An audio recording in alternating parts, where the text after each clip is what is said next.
স্বপ্ন যদি পথ দেখায়, চেষ্টা সেই স্বপ্নকে বাস্তবে রূপ দেয়। আসসালামু আলাইকুম, সবাই কেমন আছেন? হোপফুলি অনেক বেশি ভালো আছেন। আমিও আলহামদুলিল্লাহ ভালো আছি। ভিডিওটিতে দেখতে পাচ্ছেন একটা সম্পূর্ণ বই খাতায় লেখা। একটা সম্পূর্ণ বই কিভাবে খাতায় লিখলাম সেটাই শেয়ার করব আপনাদের সাথে।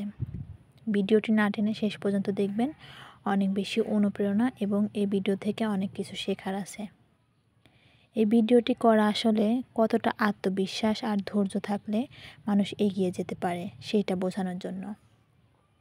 আমি ইংরেজিতে অনেক দুর্বল ছিলাম, কিছুই পারতাম না। অ্যাটলিস্ট নাউন সম্পর্কে কোনো ধারণা আমার ছিল না। তবে আমার মনের মধ্যে অনেক ইচ্ছা ছিল যে ইংলিশে কীভাবে ভালো করব। সেই চেষ্টা আমি ইউটিউবে অনেকগুলো ক্লাস দেখা শুরু করি। অনেক স্যারদের অনেক টিউটোরিয়াল দেখতে থাকি। একটা টাইমে আমার ইউটিউবে একটা স্যারের ক্লাস আসে, ইংলিশ মজা। তো ওই স্যারের নিট বইটা আমার কাছে অনেক ভালো লেগেছিলো তখন। তো ওই সময় ওই বইয়ের দাম মেবি 350 থেকে 400, হয়তো এক্স্যাক্ট আমার মনে নেই। তখন ওই বই কেনার জন্য টাকা আমার কাছে ছিল না। পরে আমি দেখছি ওই স্যারের 138টা ক্লাস ছিল। আমি ওই ক্লাসগুলো সিরিয়ালে করা শুরু করি এবং ক্লাস করে করে ওইগুলো হুবহু সব আমি খাতায় লেখা শুরু করি। পরে 2টা খাতার মধ্যে আমার 138টা ক্লাসে যা যা ছিল সব লেখা শেষ। এরপরে আমার ইংলিশে মোটামুটি একটা ধারণা আসে। ইংলিশ সম্পর্কে মোটামুটি তখন ভালোই বুঝতাম। তো তারপর আমি শুরু করি একটা টপিক ভিত্তিক একটা টপিক লিখে সার্চ দিয়ে অনেকগুলো স্যারদের ক্লাস করি। 10 থেকে 15 জন স্যারের ক্লাস করি একটা টপিক ক্লিয়ার করার জন্য।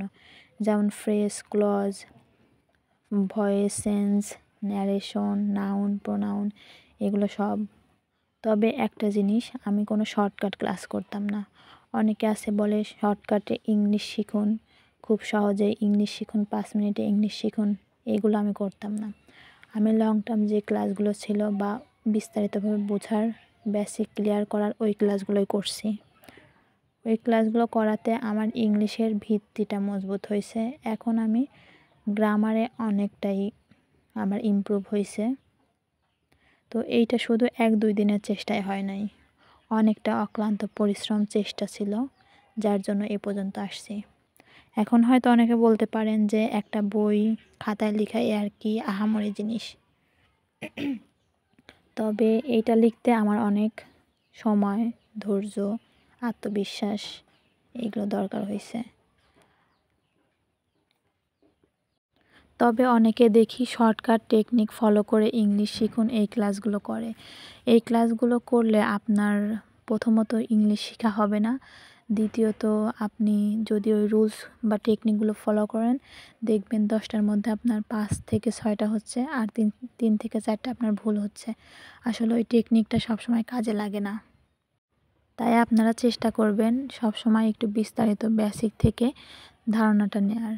যেমন ইংলিশে অনেকে আছে বলে যে 3টা ওয়ার্ড থাকলে প্রথমটা অ্যাডভার্ব, পরেরটা অ্যাডজেক্টিভ, তারপরেরটা নাউন। এইভাবে করে আসলে সবসময় কাজ করে না। তার থেকে আপনি এইভাবে শিখতে পারেন যে নাউন বা প্রোনাউনকে মডিফাই করে অ্যাডজেক্টিভ।